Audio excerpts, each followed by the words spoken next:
영광의 하나님을 뵙는 복된 주일 예배 자리에 나오신 성도 여러분을 환영합니다. 오늘 또 예배 가운데 우리 하나님의 영광을 뵙는 그런 축복된 시간이 되어질 줄로 믿습니다. 우리 사도신경으로 우리의 신앙을 하나님께 고백하심으로 4월 21일 주일 예배 우리 하나님께 드리겠습니다. 전능하사 천지를 만드신 하나님 아버지를 내가 믿사오며 그의 아들 우리 주 예수 그리스도를 믿사오니 이는 성령으로 잉태하사 동정녀 마리아에게 나시고 본디오 빌라도에게 고난을 받으사 십자가에 못 박혀 죽으시고 장사한 지 사흘 만에 죽은 자 가운데서 다시 살아나시며 하늘에 오르사 전능하신 하나님 우편에 앉아 계시다가 저리로서 산 자와 죽은 자를 심판하러 오시리라. 성령을 믿사오며 거룩한 공예와 성도가 서로 교통하는 것과 죄를 사하여 주시는 것과 몸이 다시 사는 것과 영원히 사는 것을 믿사옵나이다. 아멘. 다 함께 일어나셔서 찬송가 14장 우리 하나님을 찬송합니다.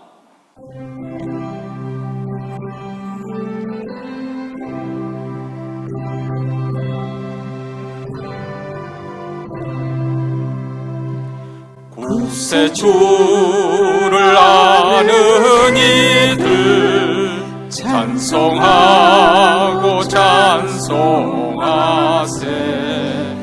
맘과 뜻과 힘 다하여 경배 드리세. 주를 알지 못한 이들 주가 인도하사 그의 피로 구속하니 찬송할지라.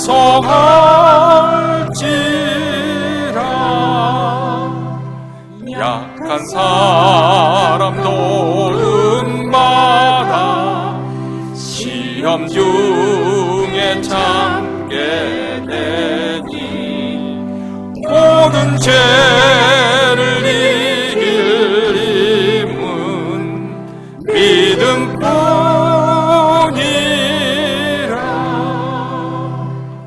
양심이 되신 우리 주는 영원토록 변함없네. 성도들아 주를 믿어 필히 섬기세.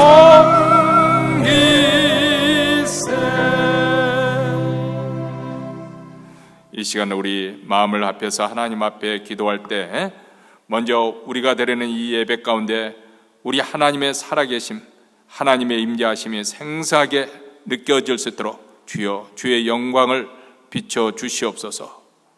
영광을, 하나님의 영광을 구하는 기도를 먼저 드리십시다. 우리 교회뿐만 아니라 몬트레에 있는 모든 교회들, 특히 한인교회 주님의 영광이 나타나 그 영광의 빛에 압도되게 하옵소서. 두 번째로는 이 몬트레 지역에 성령의 바람이 부어서 전무후무한 놀라운 부흥의 역사가 일어나기를 원합니다. 교회가 다시 소생되게 하시고 성도들이 다시 각성되게 하시고 전심으로 하나님을 찾고 구할 때 하나님 교회마다 놀라운 부흥이 임하시고 많은 사람들이 하나님을 믿지 않는 그런 불신의 세계에 살고 있는 사람들이 회개하며 주께 돌아오는 그런 놀라운 부흥이 이 몬트레에서부터 시작되기를 원합니다. 몬트레에 부흥을 주시옵소서. 세 번째로는 2024년 우리 각자 가정마다 기도 제목 하나님께 감사함으로 아뢰십시다. 우리 하나님의 선하심을 믿고 자녀를 위해서든지 직장이나 사업을 위해서든지 우리 장래 우리의 소원한 바를 하나님께 아뢰며 특별히 기도 중에 또 우리 성도들 어려운 공경에 또 어려운 가운데 믿음의 씨름을 하고 있는 성도들, 가정적으로 경제적으로 아니면 병석에 누워서 병과 투병 중인 성도들을 위해서 치유와 회복의 역사가 나타나도록 이 시간 이러한 기도 제목을 가지고 우리 합심해서 하나님 앞에 통성으로 기도합니다. 자비로우시고 은혜로우신 하나님 아버지, 오늘도 이렇게 복된 주일을 맞아여 하나님의 이름으로 한자리에 모아주시니 감사합니다. 오늘도 죄인들 저희들 그리스도의 피를 입어 은혜의 보좌 앞에 나와 하나님의 이름을 선포하며 찬양하며 영광을 돌릴 때 우리 하나님의 임재가 생생하게 나타나는 그러한 하나님의 임재 속에서 드리는 예배가 이루어지도록 주여 주께서 찾아와 주시고 저희들을 만나 주시옵시고 저희들의 심령에 충만하게 임재하여 주시기를 원합니다. 우리 교회뿐만 드리는 모든 교회들 아버지 특별히 우리 한인교회 예배 가운데 우리 하나님의 영광이나 저희들의 심령을 압도하여 주시옵시고 하나님의 거룩함에 사로잡히도록 주여 주의 영광을 나타내 주시옵기를 간절히 원하고 기도합니다. 하나님 아버지 사랑하는 이 몬트레 지역에 우리 하나님 아버지 성령의 바람이 불기를 원합니다. 아버지 영적인 각성과 붕의 역사가 일어나기를 원합니다. 회개의 물결이 아버지 민물처럼 밀어닥치게 하여 주시기를 원합니다. 교회가 먼저 각성하고 깨어 일어나게 하여 주시옵시고 성도들이 아버지 하나님을 각성하며 하나님 앞에 전심으로 찾고 구하는 그 놀라운 붕의 역사, 회개의 역사가 먼저 일어나게 하옵소서. 이 성령의 바람이 불어서 아버지 몬테르를 넘어서서 미국 아버지 전역으로 확산되고 서기로 확산될 수 있도록 주여 우리 시대의 아버지는 이 몬테르에게 놀라운 붕의 역사, 영적인 각성과 붕의 아버지 회개의 물결이 밀어닥치도록 성령의 기름을 물붓듯이 부어주시기를 간절히 원하고 기도합니다. 자비로우시고 은혜로우신 하나님 아버지 2024년 우리 각자 우리 가족마다 아버지 소원하는 기도 제목이 있습니다. 자녀들을 위해서 직장과 사업도와 우리 장래의 소원한 바를 하나님께 아뢰며 기도할 때 하나님 아버지 신실하심으로 주님 응하여 주시기를 원합니다. 특별히 믿음의 쓰름을 하고 있는 성도들 아버지 하나님의 가정적으로 경제적으로 어려움을 겪고 있는 성도들 아버지 하나님의 낭빛 가운데 가차병 속에 좌절 가운데 있는 성도들 우리 하나님의 치유의 손길로 우리 하나님의 임재하심 만져주심으로 새롭게 하시고 충만케 하시는 하나님의 은혜로 회복되고 치유되는 놀라운 은혜의 시간이 되게 하여 주시옵소서. 오늘 이 시간에 아버지 하나며 주님의 선하심을 맛보고 우리 하나님을 찬송하며 돌아갈 수 있도록 우리의 기도를 들으시고 우리를 불쌍히 여겨 주시옵기를 간절히 원하고 기도하니 주여 주시옵소서.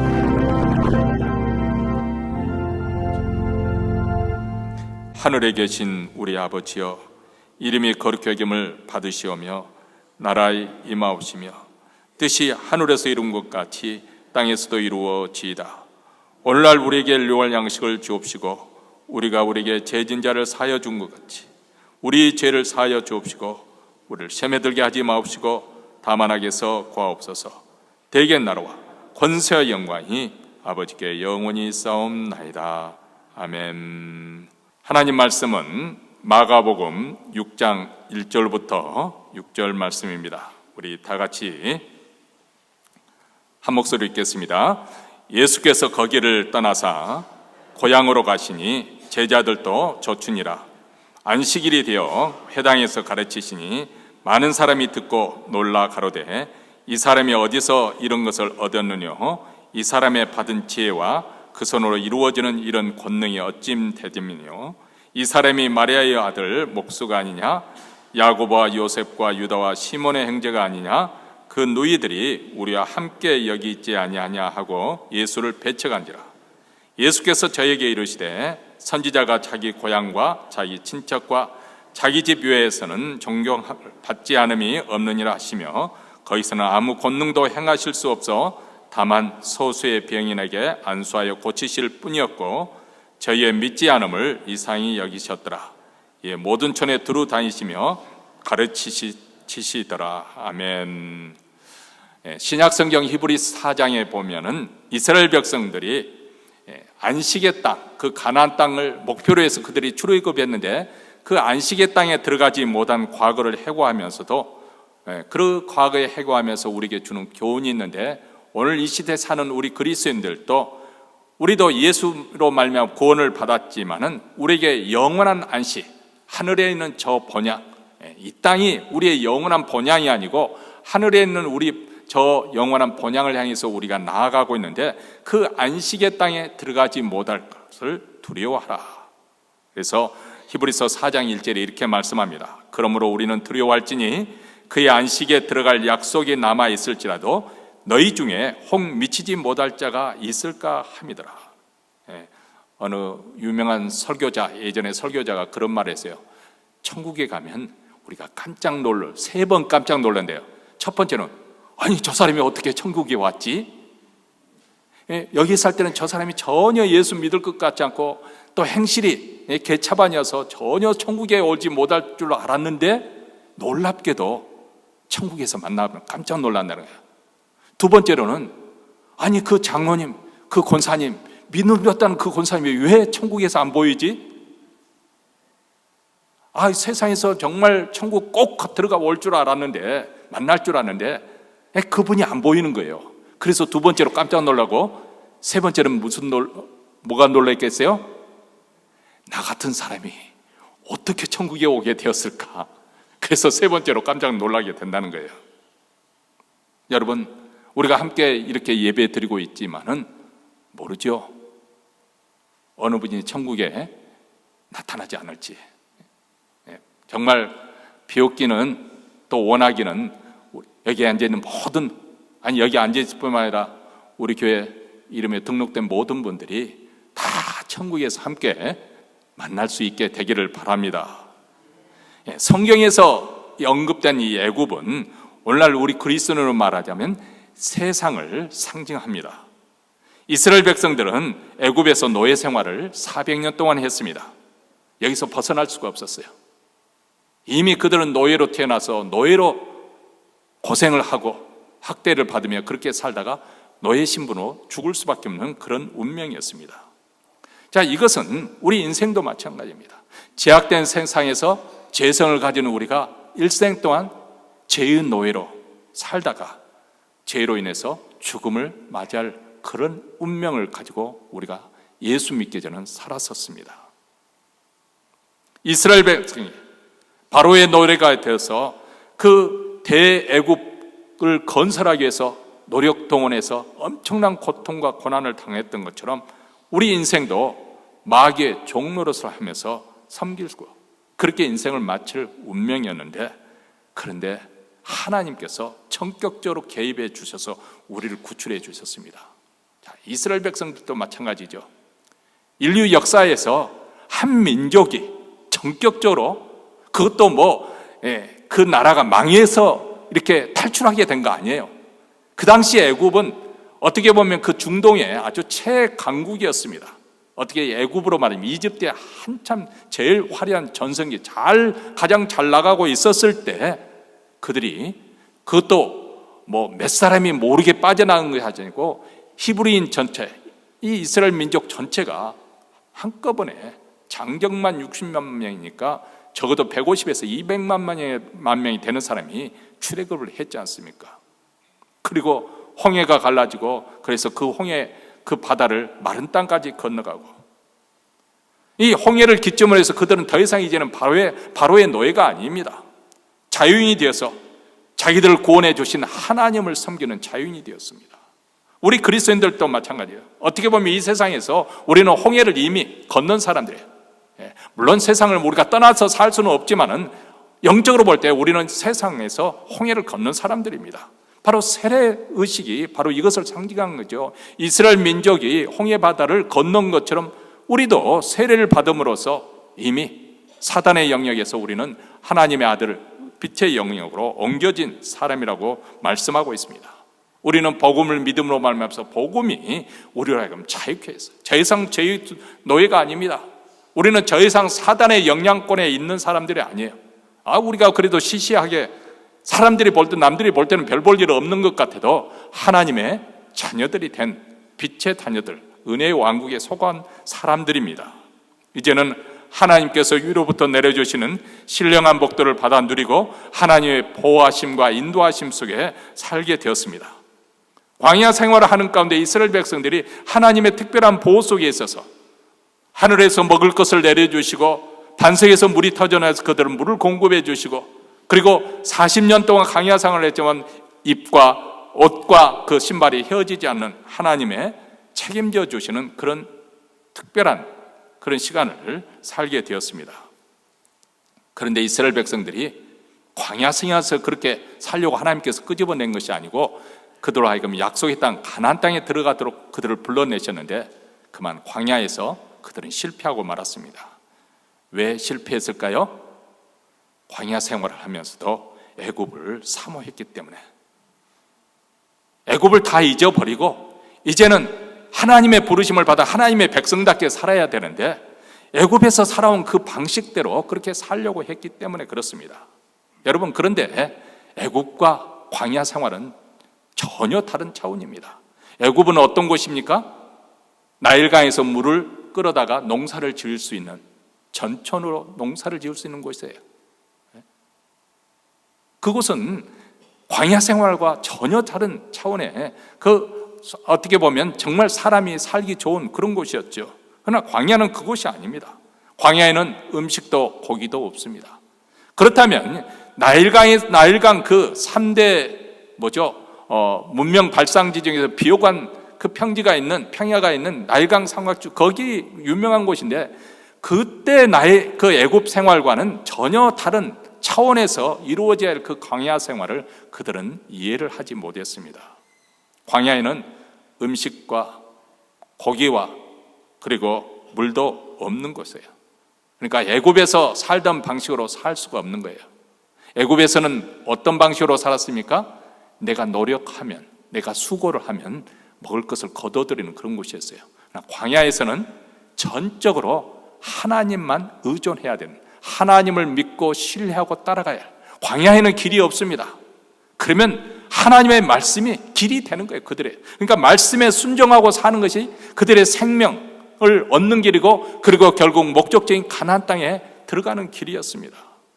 그런데 이스라엘 백성들은 결국 가나안 땅에 들어가지 못한 이유는 애굽에서 나오기만 했지만은 광야 생활에서 하나님을 의지하지 않았고 믿지 않았고 오히려 시험하고 원망했기 때문에, 하나님을 신뢰해서 그분과 그분의 말씀에 순종했어야 되는데 그렇게 하지 못했기 때문에, 그래서 히브리서 4장 2절에 보면 저희와 같이 우리도 복음 전함을 받은 자이나 그러나 그 들은 바 말씀이 저에게 유익되지 못한 것은 듣는 자가 믿음을 화합지 아니함이라. 그들이 왜 실패했는가? 그들이 말씀을 들었어. 하나님의 말씀을 들었는데 그 말씀을 들은 자가 믿음에 화합하지 못했다. 여기서 원문으로 그대로 화합하지 못했다는 말을 하면 믿음으로 묶어지지 않았다. 자기와 말씀을 함께 묶어야 되는데 묶지를 않았다는 것입니다. 그냥 듣고 흘려 들었다는 것이겠죠. 믿음으로 하나님의 말씀을 우리 자신과 묶지 않으면 아무리 말씀을 들어도 아무 소용이 없다. 히브리서 기자는 이 일을 기록한 것이 바로 오늘 이 시대, 이 히브리서 편지를 듣는 그 청중들 뿐만 아니라 오늘 말씀을 듣는 우리에게도 경종을 주기 위해서, 그러므로 우리는 두려워할지니 그의 안식에 들어갈 약속이 남아있을지라도 너희 중에 혹 미치지 못할 자가 있을까 함이라.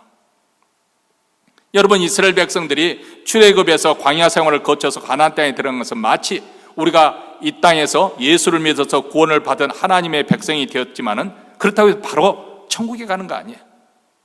완전 완성된 천국에 가는 것이 아니라, 물론 이 땅에서도 우리가 천국을 누리고 살고 있지만은, 그러나 이 땅에서는 순례자의 길을 가는 거예요. 저 영원한 본향을 향해서, 그 완성되는 하나님 나라를 향해서 우리가 하는 그런 순례의 길을 우리는 걷고 있습니다. 그렇기 때문에 우리에게는 아직도 완성된 그 하나님 나라에 들어갈 그 하나님의 약속이 남아 있습니다. 네, 이스라엘 백성들이 출애굽하였지만 광야 생활에서 실패해서 결국 안식의 땅에 들어가지 못한 것처럼 우리에게도 영원한 안식에 들어가지 못할 그것을 두려워하라, 그렇게 말씀합니다. 우리가 만약 이스라엘 백성들처럼 하나님 말씀을 듣고서도 믿음으로 화합하지 않으면 내게 아무 유익이 없을 것입니다. 여러분, 우리는 마가복음을 공부하면서 예수님에 대한 믿음이 불러온 여러 가지 기적, 이사에 대해서 배웠습니다. 이것은 예수님의 무슨 능력이 많아서 기적을 일으켰다, 우리가 그것을 말씀하려는 거 아닙니다. 예수님께서는 천국 복음을 말씀으로 말씀하셨지만 또 행위로서 하나님 나라가 실존한 것을, 영적 세계가 실제로 존재한다는 것을 행위로서 보여주고 계시는 것이고, 또 이런 기적과 이사를 통해서 하시는 일을 통해서 예수님은 누구신가? 예수님의 그분의 성품, 그분의 인격, 그분의 신성, 그분을 알게 되고, 그분을 알게 됨에 따라서 하나님을 알게 되고, 그리고 우리가 이러한 하나님에 대한 지식이 늘어남에 따라서 우리 믿음이 성장하게 되는 줄 믿습니다. 이것을 위해서 복음서는 우리에게 기록해 준 거예요. 바로 예수 그리스도 그분이 하나님의 아들이시고 우리의 구세주가 되신 것을 증거하기 위해서 기록한 것이죠. 근데 우리가 이 말씀을 믿음으로 받지 아니하면 우리에게는 소용이 없다는 거예요. 오늘 본문에서는 믿음으로 화합하지 못해서 불신앙으로 인해 예수님이 잘하신 자기 고향이기 때문에 예수님께서 오죽이나 그들에게 많은 것을 주시고 싶어 했겠습니까마는 우리 주님께서는 그곳에서는 어떤 권능도 행치 아니하시고 오히려 저들의 믿음의 결핍, 그 불신앙으로 이상히 여기셨다. 그렇게 마가복음 기자는 우리에게 기록하고 있습니다. 예수께서는 12의 혈루증으로 고통받던 여인도 고쳐주시고 해당장 야이로의 딸, 그 야이로의 딸이 방금 죽었는데 우리 주님께서는 달리다쿰 하고 살려주셨습니다. 그리고 난 다음 이제 고향 나사렛 동네로 가셨습니다. 자, 여러분 고향 하면은 우리 모두에게, 특히 이민자의 삶을 살고 있는 우리 모두에게는 정말 아련한 추억과 함께 왠지 그립고, 그렇잖아요? 이민 생활이 얼마나 힘들고 잘 산다고 해도 여전히 한 군데 비어 있는 곳에 앉고 사는 것이 이민자의 삶인데, 그래도 고향에 가면 나를 다 이해해 줄 것 같고 나를 반갑게 해줄 것 같은 그런 생각, 정감이 가는 곳이 바로 고향이 아닙니까? 그래서 아마도 예수님도 고향을 향하는 그 예수님 발걸음이 가볍고 힘이 넘쳤을 것입니다.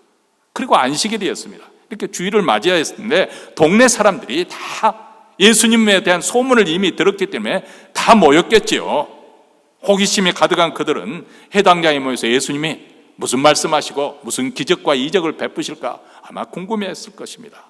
예수님께서는 그들에게 말씀을 가르칠 기회를 얻으신 것입니다.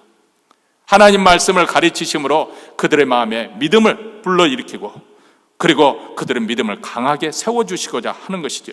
여러분, 하나님은 말씀을 통해서 우리에게 하나님이 누구신지 자기 자신을 계시해 주십니다.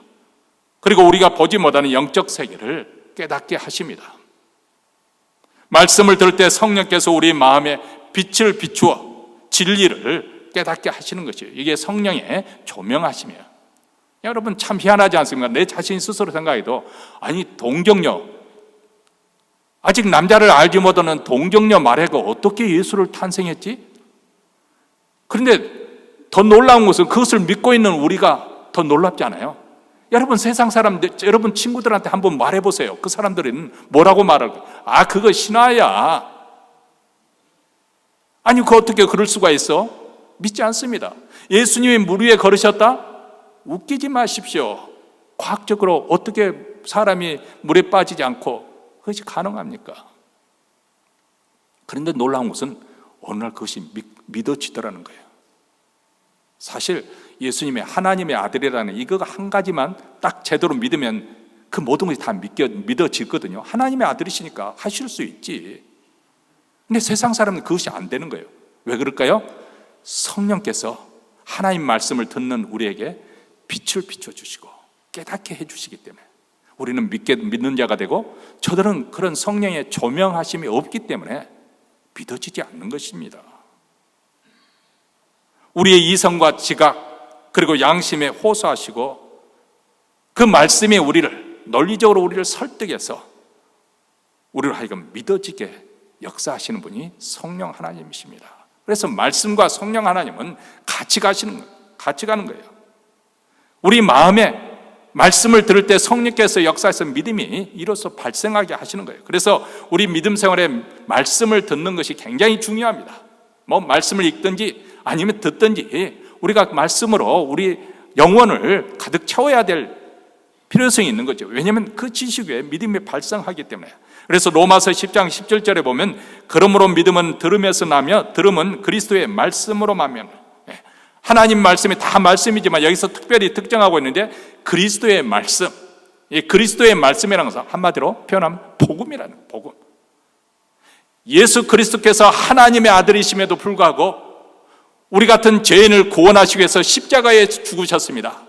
그리고 십자가에서 흘리신 그 피가 나의 모든 죄를 깨끗하게 하셔서 내 죄사함을 받게 하시고 용서함을 받게 하시고, 그래서 우리가 구원을 받을 수가 있게 되었습니다.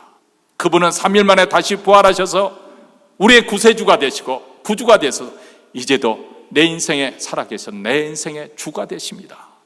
그분은 다시 오실 것입니다. 이게 바로 복음 아닙니까? 만약에 예수를 복음을 그리스도의 복음을 이렇게 교회에 출석함에도 불구하고 구원의 역사가 일어나지 않는다? 그러면 둘 중에 하나일 것 같아요. 하나는 첫째는 그 목사가 이 목사가 복음을 전하지 않았거나, 아니면 분명히 이 목사는 복음을 전하는데 그러면 누가 문제겠어요? 듣는 내가 문제 있거나, 이 목사가 맨날 설교를 하는데 뭐 세상에서 어떻게 하면 우리가 건강하게 살 것인가, 어떻게 하면 행복하게 살 것인가, 어떻게 하면 문제를 극복하고 하나님의 응답받아서 이 세상에서 오랫동안 영원히 행복하게 살 것인가, 이것만 가르쳤다고 한다면 그 목사는 책임져야 되죠. 근데 분명히 복음을 가르쳤음에도 불구하고 우리가 그 말씀을 들을 때 믿음으로 화합하지 못하고 흘려들었다? 몸은 여기 앉아 있지만은 아이고 내가 그 가스불 끄고 왔나? 그거 생각하고 있고, 아니 이번 주말에 뭐 개모임 있는데 거기 가서 내가 뭘 해가지고 가지? 이런 생각을 하고 있다고 한다면 복음이 복음으로 들려오는 것이 아니지요. 자, 예수님께서 호기심과 기대감을 가지고 온 그들에게 말씀을 가릴 때 저들의 반응은, 그렇다면 그 나사렛 동네 사람들은 어떤 반응을 보였을까요? 2절 말씀을 보면 먼저 놀랐다고 했어요. 예수님의 가르친 그곳에서 뭔지 모르게 그들은 압도가 되었고 그것에 먼저 첫째 반응은 놀랐다고 했어요. 그러면서 그 다음이 흥미롭습니다. 이렇게 서로 말했다는 거예요. 이 사람이 어디서 이런 것을 얻었느냐? 이 사람의 받은 지혜와 선으로 이루어지는 이런 권능이 어찌 됨이뇨? 먼저 놀랐다는 이 헬라 단어 에크플레소라는 이 단어는 문자적으로 정신을 잃게 하다, 한 대 처음 맞아가지고 그냥 어리벙벙한 그런 상태가 되었다. 한마디로 너무 지금 현재 일어나는 사건이 어떻게 해석해야 될지 모를 정도로 아주 충격적이었다는 것이에요. 마음 준비가 되어 있지 않았어요.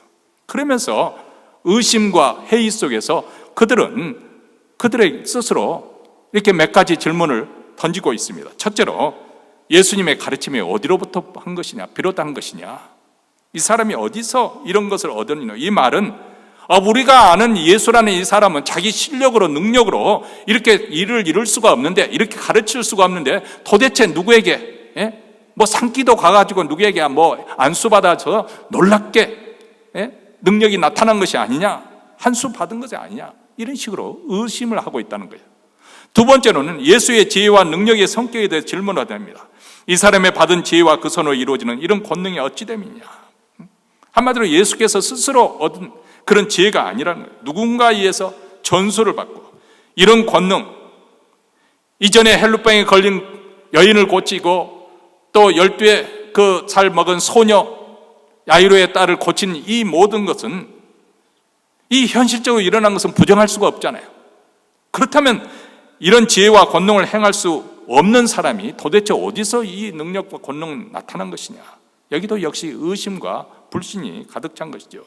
세 번째로는 예수님의 신분에 대해서 질문을 던집니다. 우선 예수님의 직업을 들먹이죠. 이 사람이 마리아의 아들 목수가 아니냐.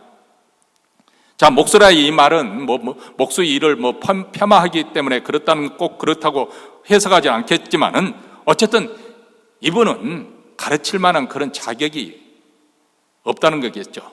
그래도 신학교 나와가지고 목사 자격증을 가질 정도로 돼야지. 이 사람은 전직이 목사 아니냐? 목수 아니냐? 목사가 아니라 목수. 그리고 난 다음에 마리아의 아들이라고 그렇게 언급을 하고 있습니다. 물론 예수님의 출생이 조금 사람들에게 좀 의심적인 그런 부분이 없잖아요. 있었기는 하지만은 여기서 부친을 언급하지 않고 모친의 이름을 언급한 건 그 당시 유대사에서는 있을 수 없는 일이죠. 물론 부친 요셉이 일찍 세상을 떠난 이유도 있었겠지만은, 그러나 가부장적인 그런 유대 사이에서 그래도 죽은 아버지라도 이름을 말하지 않고 어머니의 이름을 했다는 것은 무엇을 의미하냐면, 한마디로 호래자식이 아닌가, 아비 없는 호래자식이 아닌가, 이런 느낌이, 그런 뉘앙스가 들어있는 거예요. 왜냐하면 유대인 가정은 아이가 어릴 때부터 부친에 의해서 이스라엘아 들으라 시작되는 이 신명기에 나오는 그 말씀, 이 쉐마 교육이 이루어지거든요. 그래서 부친의 그런 교육에 의해서부터 시작되어서 그들은 구약 성경, 이 하나님의 율법에 능통하게 되는 것이죠. 그런데 예수님의 부친 요셉은 일찍 세상을 떠났기 때문에 그런 교육을 받지 못했을 것이 아니냐. 사실 그렇지 않죠. 부친이 없어도 오히려 어머니가 더 독한 마음을 가지고 자식 교육을 잘할 수 있지 않습니까? 그런데 그런 교육에 결핍될 것이라고 단정을 지는 저들의 그런 편견, 또 그뿐만 아니라 저들의 행제, 그리고 자매들을 언급함으로써 우리와 같이 함께 있는 이 형제와 누이들 평범한 저 사람도 필부가 아니냐, 그렇게 이야기합니다. 이렇게 외적인 조건, 그런 예모 조건, 그것만 가지고 사람을 판단하고 그리고 평가절하해버리는 그런 말이 지금 동네 사람들에게, 차라리 예수님에 대해서 잘하는 가정을 보지 못했더라면 그런 생각이 없을 텐데 그들이 가지고 있는 선입견, 그들의 편견이 예수님의 그런 식으로 평가절하를 해버리는 것을 봅니다. 자, 이런 예적인 조건, 예모를 보고 평가하는 것은 남 이야기가 아니죠. 우리도 마찬가지입니다. 우리도 어떤 사람을 처음 만났을 때 우리가 가지고 있는 어떤 느낌, 직감으로 그 사람이 좋다 나쁘다를 많이 평가를 합니다. 여기에 남자들과 좀 여성들과 좀 차이가 벌어지는 것 같아요. 여자들은 직감적으로 그것이 더 발달이 된 것 같습니다. 딱 보면 머리끝부터 발끝까지 한눈에 다 들어오죠. 저 사람이 파마 했는지 안 했는지. 남자들은 자기 와이프, 맨날 보는 와이프도 달라져도 모릅니다. 예? 나중에 파마 했어? 여자들은 머리끝부터 발까지, 저 신발 못 신었네, 거기까지 다 봐요. 이걸 보더라도 여러분, 교회라는 것은 공동체 생활이니까 조심해야 해요. 여러분, 그걸 보더라도 교양 있게 안 본 척 하고 슬쩍 봐야지. 어떤 사람, 여러분, 그건 무례입니다. 무례, 신뢰예요. 신뢰. 근데 어쨌든 그런 직감, 느낌을 가지고 예모로 평가하는 이런 위험성이 있어요. 그게 맞을 수도 있죠. 근데 자기의 그런 주관적인 판단, 느낌을 너무 앞세우면은 다른 사람과의 관계가 어렵게 됩니다. 가령 여러분, 어떤 사람을 아침에 만났어요. 저 사람이 내 인사를 안 받네? 요즘 내게 불만 있는가? 틀림없어. 저 사람이 요즘 나에 대해서 안 좋은 이야기를 하고 있는가 봐. 저 사람 표정을 보니까 나를 별로 안 좋아하는 것 같아. 이렇게 추측하고 판단하게 됩니다. 사실 목사인 저도 그럴 때가 있거든요. 표정이 딱딱하고 굳어있을 때는 아버지 저라고 해서 또 개인적으로 어려운 일이 없겠어요? 힘든 일이 있겠죠. 그러니까 자기 일에 그냥 침울해서 그러고 있는데 이 목사가 그냥 나를 대할 때 그냥 차갑게 대하네. 스스로 시험이 드는 거예요. 스스로.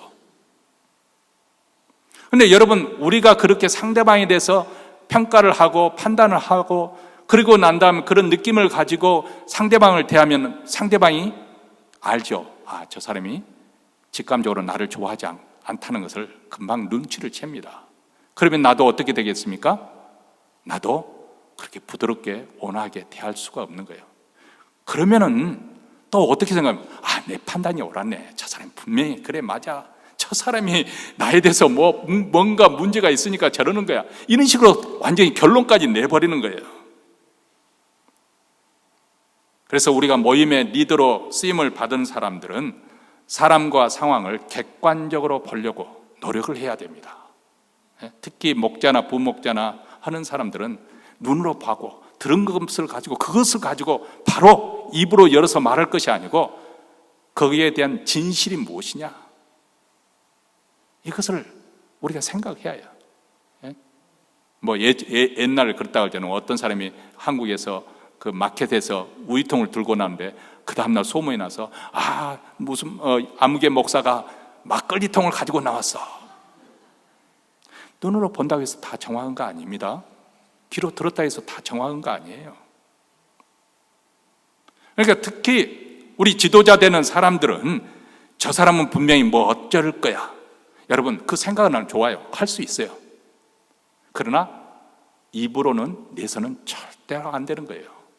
그런 소리 내서는 안 돼요. 딱 입으로 봉하고 그것이 사실로 판명될 때까지는 우리가 기다려야죠. 눈에 보이는 걸 듣는 걸로 그대로 쏟아내어 버리면 그게 오히려 문제를 일으키는 거거든요. 아니, 오히려 내 자신이 사람에 대한 어떤 주관적인 그런 편견이나 아니면 선입견은 없는지 스스로 냉철하게 자기 자신을 살펴보아야 됩니다.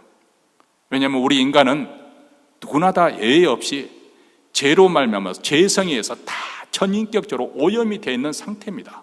어디고 할 것 없이 죄로 인해서 전인격으로 우리 생각하는 사고 뭐든 간에 내 스스로는 올바른 길이라고 판단하고 그렇게 남을 정죄하고 그러지만은 자기 보기만 옳은 것이 다른 사람이 볼 때는 그것이 아닐 수도 있는 거거든요. 한마디로 우리 인간은 죄의 타락으로 인해서, 죄로 인한 타락으로 인해서 자기 중심적이라는 이 한계를 벗어나기 어렵습니다. 그렇잖아요? 우리가 어떤 사람이 밥 한 끼 얻어먹었어요. 근데 그 다음부터는 그 사람에 대해 괜히 후회해지는 거예요. 그냥 좋게 생각하는 거예요. 근데 그 사람은 어떤 사람하고는 걔네 아무것도 아닌데 별로 그렇게 뭐 가깝지도 않고 또 그 사람의 취향이 내게 별로 좋지도 않아요. 맞지도 않아요. 그러면 모든 것이 다 그 사람이 하는 일은 다 부정적으로 보이는 것이에요. 그것이 그만큼 자기 중심적이기 때문에 그래요.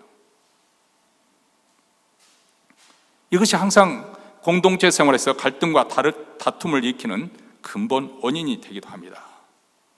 그리고 내 눈에는 상대방의 잘못과 허물만 크게 보이기 때문에 나도 잘못 볼 수가 있다, 잘못 들을 수가 있다, 내가 잘못 생각하고 판단할 수 있다, 이 오류의 가능성을 전혀 미처 생각하지 못해버리는 것이죠. 그래서 죄 중에서도 이 교만이 가장 강교하고 우리 자신을 스스로 속게 만드는 그런 죄 중에 하나입니다. 남도 속이고 자신도 스스로에게 속는 것이죠. 그래서 예수님께서 산상수훈에서 이렇게 우리에게 경고하십니다. 비판을 받지 아니하거든 비판하지 말라. 너희의 비판은 그 비판으로 너희가 비판을 받을 것이요 너희의 헤아리는 그 헤아림으로 너희가 헤아림을 받을 것이니라. 어찌하여 형제의 눈 속에 있는 티는 보고 내 눈 속에 있는 들보는 깨닫지 못하느냐? 보라, 내 눈 속에 들보가 있는데 어찌하여 형제에게 말하기를 나로 내 눈 속에는 티를 빼게 하라 하겠느냐? 외식하는 자여, 먼저 내 눈 속에서 들보를 빼어라. 그 후에야 밝히 보고 형제의 눈 속에서 티를 빼리라. 여러분, 우리 믿는 자들은 우리가 성령 충만하기를 힘써야 되는 이유 중에 하나가 여기 있습니다. 성령 충만한 사람이 되면 영적 분별력이 뛰어나기 때문에 그렇습니다. 성령의 다스림을 받게 되면 극좌나 극우로 치우치지 않습니다. 자신의 편견이나 고정관념에서 자유할 수가 있습니다. 자신의 주관적인 생각에서도 벗어날 수가 있어요. 그리고 하나님의 뜻, 그 진리 가운데 행할 수 있는 힘이 바로 성령 충만할 때 가능하기 때문에 그렇습니다. 자, 나사렛 동네의 이야기로 다시 돌아가 보십시다. 그 사람들은 예수님의 지혜로운 복된 말씀을 들었고 기적의 그 현장을 목격하고 놀랐습니다. 자, 그렇다면 그들은 그 목격했던 것, 들었던 것에부터 거기서 출발점이 일어나서 거기서 정직하게 물어봤어야 합니다. 이 지혜의 말씀과 이 기적을 행하는 권능은 어디로부터 말미암은 것인가? 둘 중에 하나겠죠. 하늘로부터, 하나님으로부터 온 것이거든요. 아니면 사단, 악한 영이나 사람으로부터 온 것이 둘 중에 하나일 거 아니겠습니까? 그렇다면 그 다음 물을 거 있어요. 그 사람이 기적을 행하고 이적을 행하고 말씀을 전파했는데 말씀과 이적과 그것이 그 사람이 하는 행동이 일치하고 있는가? 그가 가르친 대로 본인도 그렇게 살고 있고 그런 가치관을 가지고 견지하면서 일관성 있게 살고 있는 것인가? 이때는 이렇게 말하고 저때는 저렇게 말하고 변덕스럽게 하지 않고 일관성 있게 하는가? 더 놀라운 것은 그가 가르치는 하나님의 말씀이 이미 계시된 구약 성경, 이 성경 말씀과 일치되게 그가 가르치고 있는 것인가? 주도 면밀하게 분석해보고 살펴보았어야 합니다. 그리고 이것이 만약 하나님께로부터 온 것이 분명하다고 논리적으로 결론이 내어지면 이분은 적어도 하나님이 보내신 선지자, 하나님의 종인 것이 분명하다, 이렇게 결론을 내릴 수 있지 않겠습니까? 이것이 일반적으로 우리가 추론해 가는 그런 합리적인 추론, 논리적인 사고 방식입니다. 그런데 그들의 눈에 증거를 보여주고 또 하나님 말씀을, 복된 말씀을 풀어주어도 그 진실을 예면하고 배척했지요. 그래서 3절에 이 사람이 마리아의 아들 목수가 아니냐, 야고보와 요셉과 유다와 시몬의 형제가 아니냐, 그 너희들이 우리와 함께 여기 있지 아니하냐 하고 예수를 배척한지라. 참 놀랍지 않습니까? 그들의 문제가 무엇일까요? 진지하게 연구하려는 자세, 배우려는 자세가 결여되어 있는 거예요. 깊이 생각해 보지 않고 객관적으로 추론해 보려고 하지 않습니다. 그저 자기가 가지고 있는 그런 경험이나 지식에 근거를 하고, 그리고 자기가 보고 들은 것을 가지고 얄팍한 그런 사고, 형같없이 바로 그들은 예수님을 부정적으로 보았던 것이죠. 복음서에서는 예수께서 가시는 곳마다 이런 편견과 교만 때문에 배척받으셨다는 사실을 그대로 보여주고 있습니다. 그 신뢰가 요한복음 7장에도 나와 있습니다. 예수님이 물고기 2마리와 보리떡 5개로 5,000명을 먹이시는, 장정만 5,000명을 먹이시는 사건이 일어나게 되니까 많은 사람들이 그 사건을 보고, 이것은 광야, 예적 모세가 광야에서 이스라엘 백성을 때 하늘로부터 만나를 먹이고 또 반석에서 물을 먹인 것 같은 그런 사건으로 그렇게 그들은 흥분하기 시작하고 많은 사람들이 따라 추종하기 시작했습니다. 자, 이런 세상이 그렇게 돌아가니까 예루살렘에 있었던 기득권을 누리고 있던 대제사장과 장로들, 바리새인들이 불안감을 느끼고 위기감을 느껴서, 그래서 예수님을 붙잡아서 신문을 하기 위해서 하석들을 보냅니다. 그런데 그들이 예수님을 붙잡지 못하고 그냥 빈손으로 돌아온 거예요. 맨손으로. 그러자 대제사장과 바리새인들이 왜 잡아오지 않느냐 그렇게 힐난을 하지요. 추궁을 합니다. 그러자 그 하석들이 이렇게 답변합니다. 우리가 가서 보니까 그분이 말씀을 전하는데 이전에 내가 한 번도 경험하지 못한 그런 놀라운 권세를 가지고 하나님 말씀을 선포했습니다. 뭐 요즘 목사들처럼 막 흥분해가지고 하지 않았을 거라고 생각이 듭니다. 예수님께서 조용한 가운데 하나님의 말씀을 전파했는데 사람들이 막 폴스가 느껴지는 거죠. 그런 하나님의 권세 있는 말씀이 아주 무게감 있게 와 닿는 거예요. 그렇게 말하니까 이 바리새인들이 소리치지 않습니까? 너희들도 그 말에 미혹되느냐? 그 사람은 사기꾼이야, 라이아야, 이렇게 소리를 쳤습니다. 그러자 그 바리새인들이 있는 가운데서 그 중에 한 분, 니고데모라는 사람이 앞서서 이렇게 용기 있게 말합니다. 이 니고데모는 요한복음 3장에 등장하는 인물입니다. 한밤중에 예수님을 찾아와서 선생님, 내가 어떻게 해야 영생을 얻을 수 있겠나이까? 예수님의 도움을 받고자 나온 사람 아닙니까? 그분이 이렇게 예수님을 위해서 변론하죠. 아니, 우리가 무조건 사람을 정죄하지 말고 그렇게 판단하지 말고 그 사람이 말한 것을 가지고 냉철하게 우리가 한번 숙고해보자. 왜 그 사람을 그냥 미리 평가절하고 그렇게 배척하느냐, 이런 식으로 한마디 옳은 말을 하죠. 그러니까 니고데모가 그냥 그 바른 소리에, 니고데모의 이 바른 소리 하니까 바리새인들이 할 말이 없잖아요. 할 말이 없는데 겸손한 사람들이 이런 때, 아 그래 내가 잘못했구나. 근데 보통 사람들은 그렇게 다수가 그렇게 수그러들지 않습니다. 어떻게 합니까?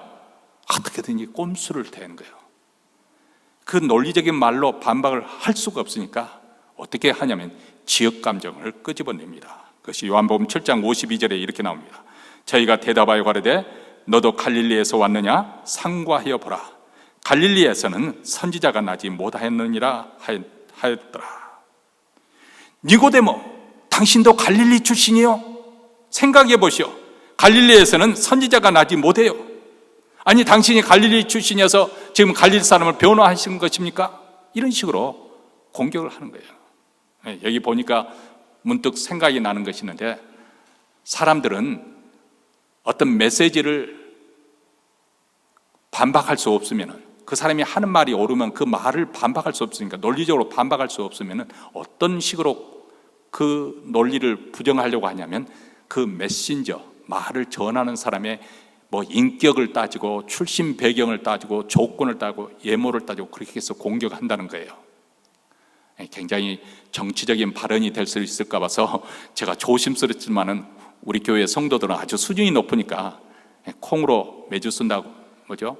해도 하여간 그런 거 있죠. 소화를 잘 할 것 같아서 말씀드렸는데요. 한국에서 그렇게 당해서 죽은 사람 있죠. 노무현 전 대통령이. 그 사람이 뭐 학벌이 변변치 않잖아요. 그렇죠? 변변치 않은 학벌로 고시 공부해서 검정고시 통과해서 고시 공부해서 변호사 됐고, 그리고 대통령 자리까지 올랐어요. 그러면 미국 같으면 그런 사람들은 더 존경을 받습니다. 근데 한국 사회에서는 S로 시작되는 그 대학교 출신 아니면 인정하지 않는 거예요. 언론계, 정치계, 경제계, 뭐 종교계 할 것 없이 그 기득권을 가진 사람들이 그 노무현 전 대통령의 그 정책이나 하는 말이 너무 옳아요. 내가 볼 때는 장로라고 하는 대통령보다도 훨씬 더 기독교 정신을 가지고 가난한들, 약자들, 그런 사람들을 위해서 정말 올바르게 정책을 펴려고 노력했고 고심했고, 뭐 그 사람이 예수 믿는 사람도 아니고, 또 그 사람이 다 의롭다, 제가 뭐 정치적으로 다 옳았다, 그것을 말씀하려는 것은 아니에요. 그러나 진지성, 진정성에 관해서는 정말 어느 대통령 모든 게 정말 믿어주고 싶을 만큼. 그러니까 그분이 말하는 그 정책에 대해서 사람이 반박할 수 없으니까 그 기존 언론들이 어떻게 했습니까? 그 사람을 폄하하고 조롱하고 무시하고, 그래서 그 사람을 깎아내리고, 그 사람이 대통령직을 못해 먹었다. 사실 다른 대통령들도 뒤에서는 엄청난 그보다 더 심한 말 많이 합니다. 그런데 왜 언론에는 안 나와요? 그런 말은 실어주지 않거든요. 왜냐하면 보호해 주려고. 현재 대통령을 위해서 현재까지 할 때 그 전에 얼마나 우쭈쭈 해주고 보호해주고 그랬어요. 이제는 이제 그렇게 되니까 지금 요즘 막 이런저런 이야기도 나오고 그러죠. 그러니까 기존 기득권 있는 사람들이 자기의 그 어떤 얻는 그런 이익권 때문에 무시해야 될 사람, 할 사람은 아주 폄하시켜버리고 망가져버리게 만들어버리고, 자기들의 이익에 관계된 그런 정책으로 맞닿아서 자기들의 이익을 보호해줄 사람들은 어떤 식으로든지 보호해주고 세워주고. 저는 뭘 말을 하려고 하냐면, 내가 뭐 정치 이야기를 하려고 하는 것이 아니라 우리 일상생활에서 얼마든지 그런 일들이 많이 일어난다는 거예요. 사람들이 예모라 어떤 배경이나 이런 것을 가지고 그 사람에 대해서 폄하해버리고 평가절하고 배척하고 그런 따돌림 두고 그런 경우가 많이 있습니다. 사실 이스라엘 역사를 보면은 갈릴리 지역에서 선지자가 많이 있었습니다. 뭐 거기서 출신은 아니었지 말해도 갈릴리 북쪽 이스라엘에서 활약했던 선지자들 꼽으라 한다면 요나, 나훔, 호세야, 엘리야, 엘리사, 아모스, 아주 역사상 유명한 선지자들이 북쪽에서도 선지자로 많이 활약을 했죠. 그러니까 얼마나 근거 없는 편견입니까? 대제사장과 바리새인들은 결국 이런 편견의 연장선에서 메시아를 거부하고, 그리고 미워하고, 그리고 결국 십자가에 못 박도록 만들어 버린 것이죠. 여러분, 편견이라는 것이 이렇게 무섭습니다. 편견과 악의적인 모함, 이건 상대방에게 참 치명적인 상처를 안겨다 주는 것이거든요. 예수님도 고향 사람들을 더 도와주고 싶었을 거 아니겠습니까? 그런데 그들이 마음문을 딱 닫아버리고 예수님을 배척했을 때, 그래서 4절 말씀이 이렇게 말합니다. 예수께서 저에게 이르시되 선지자가 자기 고향과 자기 친척과 자기 집 외에는 존경을 받지 않음이 없느니라. 이전에 선지자들도 자기 고향에서 별로 평가받지 못했다는 거예요. 환영받지 못했다는 거예요. 예수께서 그래서 병자들만 그렇게 안수해서 고쳐주시고 난 다음에 그 고향을 떠났습니다. 많은 능력과 권세를 체험할 수 있는 기회를 가졌음에도 불구하고 그들은 예수님의 그런 놀라운 은혜, 예수로부터 그런 놀라운 은혜를 받지 못했던 것이죠. 자, 오늘날에도 많은 사람들이 하나님의 역사를 인간적인 눈으로 바라보고 평가절하하거나 배척을 합니다. 그렇습니다. 그 사람들을 보기에는 하나님이 보이지 않지요. 왜냐하면 그들의 방식대로 하나님이 역사하시는 것이 아니기 때문에. 그래서 세상에 일어난 천재지변이나 전쟁이나 그리고 부정이나 불의한 일을 보면은, 아니 하나님이 어디 살아계셔? 어떻게 저런 악한 일이 일어난 것을 하나님 방치하시지? 이해를 할 수 없으니까 하나님을 부정해버립니다. 그거야 자기 편견, 자기 지식의 한계 때문에, 자기의 지식의 그 오류 때문에, 하나님의 일하시는 방법을 모르기 때문에, 그 영적인 세계를 모르기 때문에 그런 것인데도 그들은 자기가 마치 세상을 다 아는 사람인 것처럼 하나님이 없다 스스로 자기가 스스로 하나님이 없다 하고 자기가 굉장히 잘난 사람인 것처럼 우쭐해하고 그런 모습을 많이 봅니다. 여러분, 우리 인간은 천성적으로 교만합니다. 하나님 말씀을 달게 받을 준비가 되어 있잖아요. 그래서 우리에게는 때로는 고난이라는 게 필요해요. 여기 앉아 계시는 여러분들도 인생이 여러 가지 어려운 고난을 겪고 난 다음에 내가 그러고 보니까 별 볼 일 아닌 사람이었네, 이걸 깨닫게 되는 거예요. 그전에는 막 미국에 와서 그냥 크게 무슨 일 한 번 벌어지고 뭐 나를 위해서 세상이 기다려줄 것처럼 막 그렇게 생각하고 왔었지만, 세월을 지나놓고 보니까 이제 나이 점점 먹고 보니까 이제 은퇴도 하고 난 다음에 보니까, 돌아보니까 마치 세상 내가 붙잡을 때는 부귀 영화가 바람을 잡는 것과 물을 움켜쥐는 것처럼 아무것도 아닌 것. 자, 이때쯤 되면 겸손할 때가 된 거죠. 그렇죠? 이 정도 되면 겸손한, 그 이전에 겸손했으면 참 좋았겠지만 그래도 이 나이 연세 때쯤 되면 정말 겸손해야 되지 않겠어요? 우리가 겸손해야 하나님의 은혜의 역사를 체험할 수 있으니까. 교만과 선입견을 다 내려놓고 겸손히 하나님 말씀을 경청해 보는 거예요. 그렇죠? 열왕기하 5장에 보면 아람 왕 군대장관 나만 이야기가 나옵니다. 이 사람이 아람 나라에서 큰 용사였지만은 문둥병에 걸릴 거예요. 그때 포로로 잡혀온 히브리 계집종 하나가 있었는데, 우리 주인이 사마리아 땅에 있는 엘리사 선지자를 만나면 그 병을 나을 수 있을 텐데, 이 문둥병은 그 당시 불치병이지 않습니까? 그렇게 가르쳐 줬습니다. 그러자 나만 장군이 많은 선물을 싸들고 엘리사를 찾아갑니다. 그런데 엘리사는 나만 장군이 왔다는 소식을 듣고도 문조차 열어보지 않죠. 그리고는 자기 사원을 보내서 말을 합니다. 너는 가서 요단강에서 7번 몸을 씻으라. 그러면 내 살이 깨끗해질 것이다. 그러니까 나만 장군이 아주 노발대발합니다. 자존심이 상할 대로 상했어요. 아니, 적어도 버선발을 뛰어나와도 부족할 판인데, 지금 북쪽 이스라엘 왕도 내가 왔다는 소식에 그냥 쩔쩔매는 판인데 일개 선지자가 나와보지도 않고, 그리고 아람 나라에 더 요단강보다 깨끗한 물 많은데 거기는 7수인데 그 요단강에서 몸을 씻는다고 내 몸이 깨끗해질 수 있느냐 하면서 너무 화가 나가지고 그냥 돌아가려고 하죠. 근데 아주 지혜로운 부하가 그 사람을 붙잡습니다. 장군이시여, 생각해 보십시오. 설사 선지자 엘리사가 이보다 더 어려운 일을 명령했더라도 병을 낫기 위해서는 하지 않겠습니까? 그런데 7번 요단강에서 몸을 씻는 것이야 뭐가 어려운 일입니까? 아니, 우리가 예수 믿은 게 뭐가 어려운 일이에요? 만약에 예수 믿어서 그것이 진실이 아니다 하면 손해볼 게 뭐가 있습니까? 근데 세상 사람들은 고집 때문에, 아집 때문에, 자기 자존심 때문에, 자기 교만 때문에 예수를 끝끝내 믿지 않습니다. 참 놀랍지 않습니까? 근데 이 나만은 놀라운 반응을 해요. 그 부하 장수의 말을 들어보니까 정말 그렇잖아요. 그래서 겸손하게 그 말대로 요단강에서 7번 몸을 씻으니까 어린아이같이 살이 휘어졌습니다. 예수님께서는 우리에게 이렇게 말씀해 주셨습니다. 마가복음 10장 15절입니다.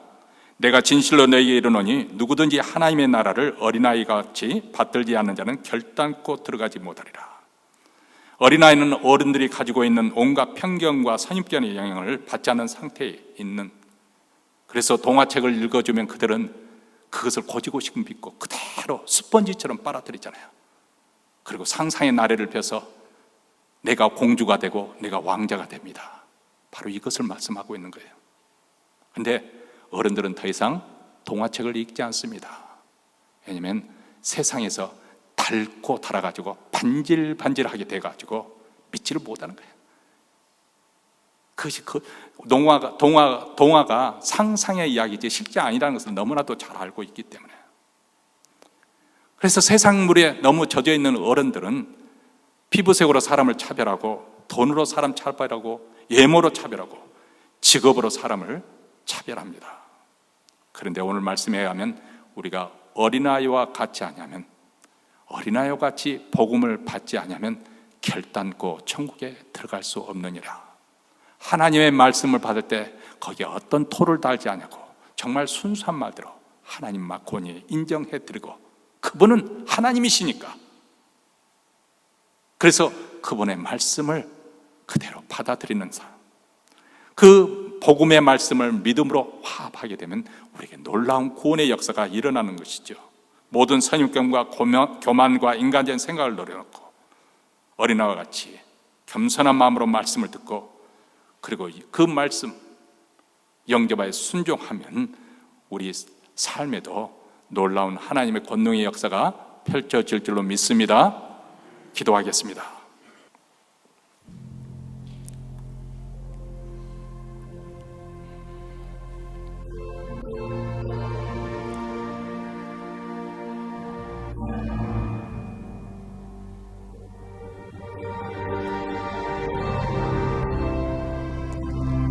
사랑하는 성도 여러분,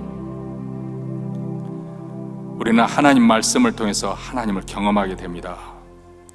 하나님께서 우리를 찾아오시는 방법은 물론 이 세상에 일어난 일상생활에서 일어난 크고 작은 기적처럼 찾아올 수도 있겠지만은 말씀으로 찾아오십니다. 우리가 이때 어린아이처럼 모든 선입견과 편견과 교만과 인간적인 생각을 내려놓고 겸손한 마음으로 말씀을 듣고 받아들이면 우리는 하나님을 경험할 수 있을 것입니다.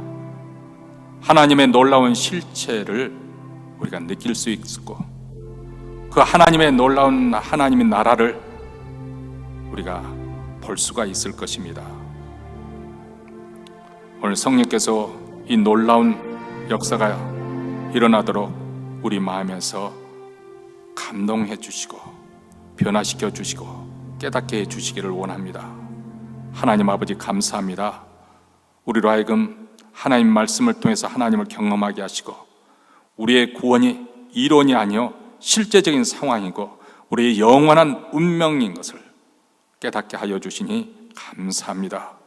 우리 하나님 더욱더 겸손히 하나님 말씀에 어린아이처럼 다가가는 저희들의 되게 하여 주시고, 부드러운 마음으로 말씀을 듣고 순종하는 가운데 놀라운 하나님을 체험하는 그런 위대한 사건이 우리 삶 속에도 일어나게 하옵소서. 예배 순서에 따라 정성껏 준비한 예물 하나님 나라에 바쳐드립니다. 우리 주 예수 그리스도의 나라, 그 복음이 땅끝까지, 특별히 우리 북한 동포에까지 전파되게 하시고 주의 교회를 더욱더 흥왕하게 하셔서 이 복음의 말씀을 땅끝까지 전파하는 데 힘쓰게 하시고, 오늘 또 예배에 참여한 모든 성도들의 심령 속에 복음의 믿음으로 화합함을 통해서 구원의 역사가 그 가정에 충만하게 일어나기를 간절히 원하고 우리 주 예수 그리스도의 이름으로 기도하옵나이다. 아멘. 우리 다 함께 일어나셔서 찬송가 344장 결단한 마음으로 부르시겠습니다.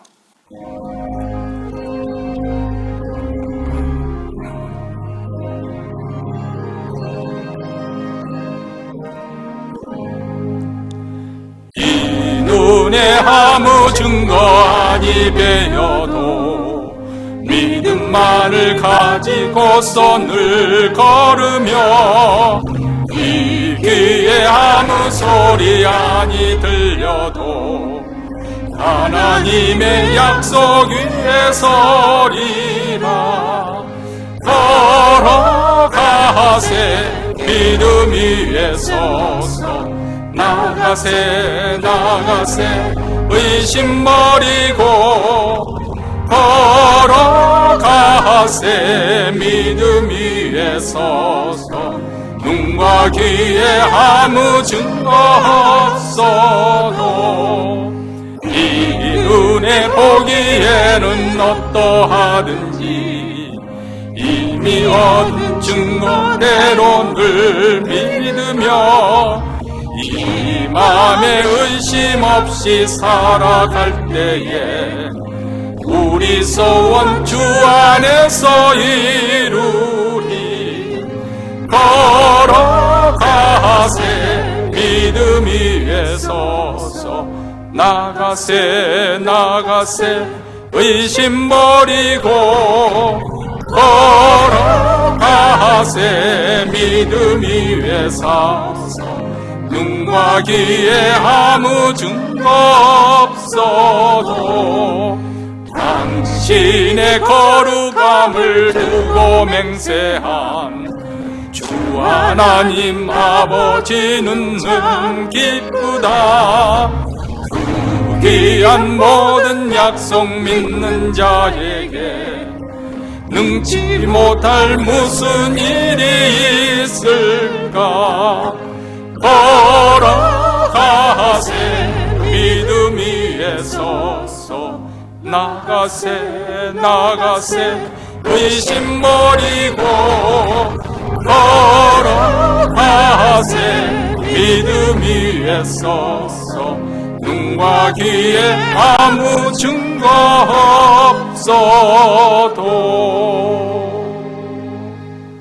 이제는 우리 구주 예수 그리스도의 은혜와 하나님 아버지의 무한하신 사랑과 성령의 교통하심이 하나님의 말씀을 들을 때 믿음으로 합하여 우리 삶에도 위대한 하나님의 은혜의 역사, 구원의 역사, 충만된 능력의 역사가 일어나기를 간절히 소원하며 다짐하며 이 자리를 떠나는 사랑하는 주의 백성들, 그 가정과 기업과 교회 위에 영원토록 함께 있을지어다. 아멘.